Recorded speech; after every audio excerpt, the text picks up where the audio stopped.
Bonjour à vous, j'espère que vous allez bien. On se retrouve aujourd'hui pour un nouvel épisode des Cieux ouverts, notre dévotion matinale. Aujourd'hui, nous sommes le mercredi 11 septembre et le thème est recevoir les prophéties. Recevoir les prophéties. Donc avant de commencer, remettons cela entre les mains de Dieu. Seigneur Dieu, nous te rendons gloire, nous te remercions pour cette nouvelle occasion que tu nous donnes, Seigneur, de nous retrouver pour partager ta parole. Nous prions, Seigneur, pour que tout ce que nous allons étudier aujourd'hui parle à chacun. Et nous prions, Seigneur, pour que nous ressortions avec des leçons que nous appliquerons dans nos vies. Que ton nom soit glorifié. Merci, Seigneur, au nom de Jésus-Christ, nous avons prié. Amen. Donc, comme je disais, le thème d'aujourd'hui est recevoir les prophéties. Le verset à mémoriser est dans 1 Thessaloniciens, chapitre 5, verset 20.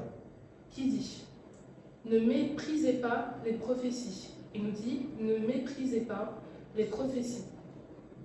Ce que notre Père dans la foi, le pasteur I.E. Adeboye, nous explique dans cette étude, c'est que parfois Dieu donne des prophéties et parfois elles ne se passent pas parce que le cœur de l'homme doute. Donc à travers l'étude, nous allons aborder sur plusieurs exemples. Donc nous allons lire un petit peu ce que nous dit notre Père dans la foi. Il nous dit parfois Dieu donne des prophéties qui semblent impossibles à la pensée humaine. Et cela fait douter certaines personnes et les fait passer à côté des prophéties. Quand une prophétie semble trop belle pour être vraie ou difficile à croire, taisez-vous. Donc là, ce qu'on nous explique, c'est que parfois, quand les prophéties nous semblent trop belles, par exemple, se dire qu'on va avoir 3 enfants tout d'un coup, ou des jumeaux tout d'un coup alors qu'on est stérile, parfois le cœur de l'homme va douter. On va se dire, mais comment est-ce que c'est possible? Et c'est parfois ces choses-là qui vont déranger la manière dont la prophétie va se passer. Soit elle va être repoussée, c'est-à-dire soit la réalisation de la prophétie va être repoussée, soit elle va être totalement annulée. Donc là, on nous explique qu'il vaut mieux ne rien dire, plutôt que d'exprimer des doutes qui finalement vont avoir un impact sur la réalisation de la prophétie. Pourquoi? Parce que dans la Bible, il est clairement dit que la langue a une puissance, que la langue a un pouvoir, c'est-à-dire que ce qu'on prononce peut avoir un effet sur ce qui va se passer finalement. Donc on doit toujours rester positif, ou en tout cas, peut-être que si à cause de notre nature humaine on doute, on doit s'assurer de ne pas en tout cas prononcer de choses contraires à la prophétie de belles choses que Dieu nous donne. Dans l'étude biblique, on a aussi l'exemple de la prophétie d'Élisée.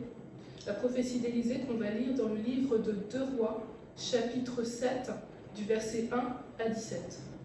On va lire rapidement la parole de Dieu. 2 Rois, chapitre 7, verset 1 à 17. Élisée dit, « Écoutez la parole de l'Éternel.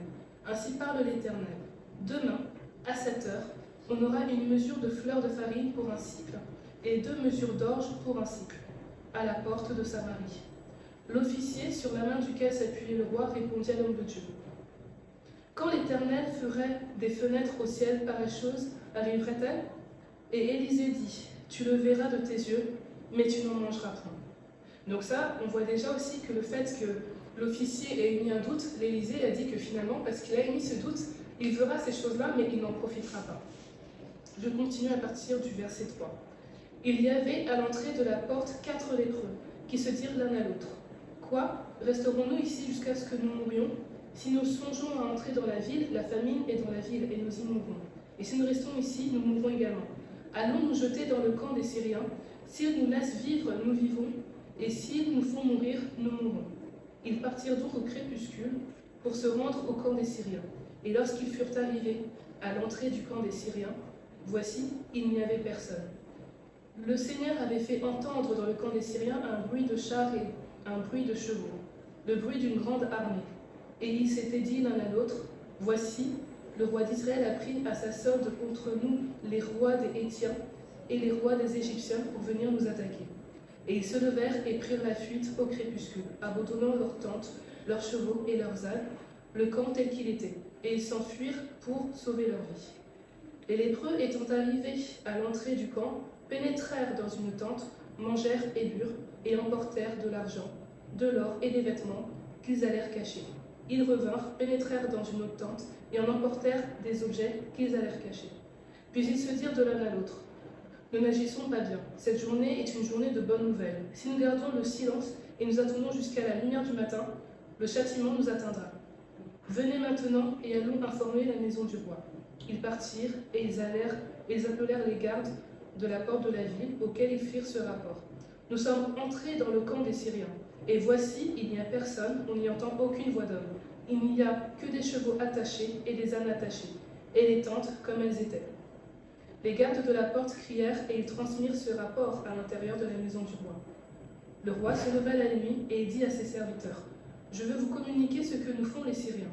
Comme ils savent que nous sommes affamés, ils ont quitté le camp pour se cacher dans les champs.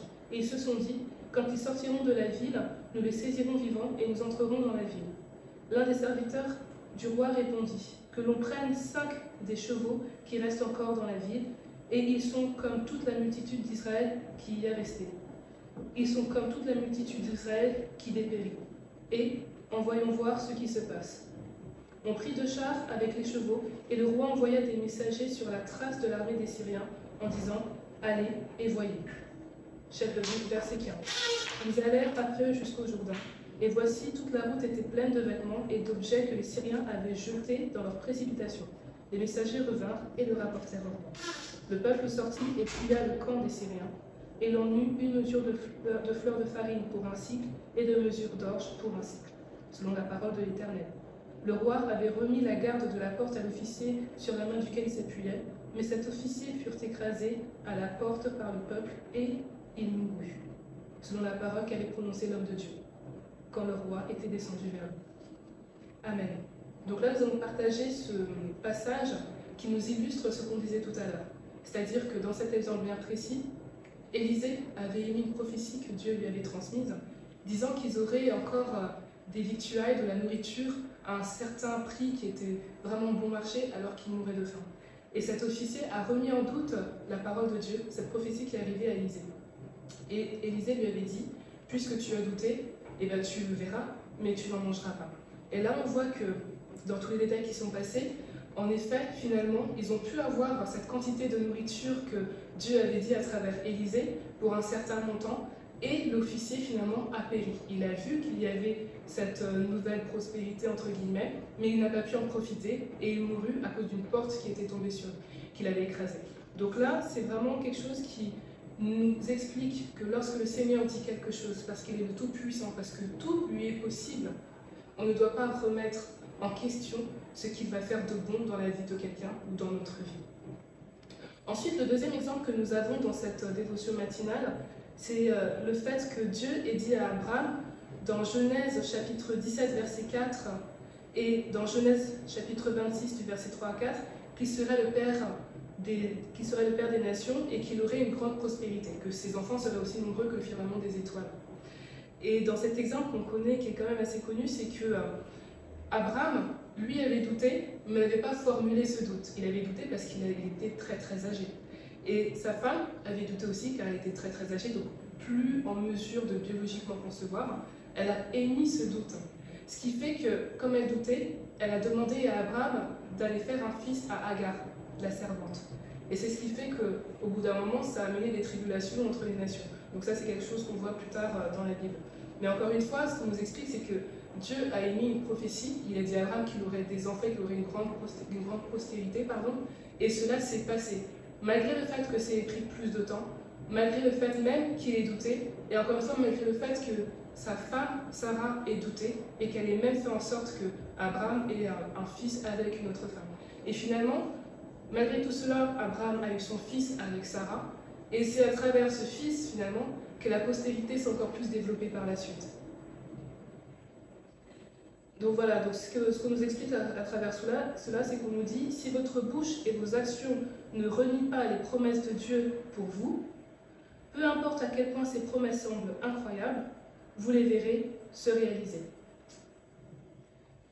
Et ensuite, notre Père dans la foi, troisième exemple, nous explique que quand il reçoit des messages de Dieu en termes de prophéties, de bonnes choses qui vont se passer, de bonnes choses qui sont pour l'entendement humain incroyables, au lieu de douter ou autre, tout de suite, il va les formuler et il va les dire, encore une fois, parce qu'il y a la puissance aussi dans la langue, et aussi deuxièmement, parce qu'en tant que serviteur de Dieu, il ne peut pas remettre en question la parole de Dieu.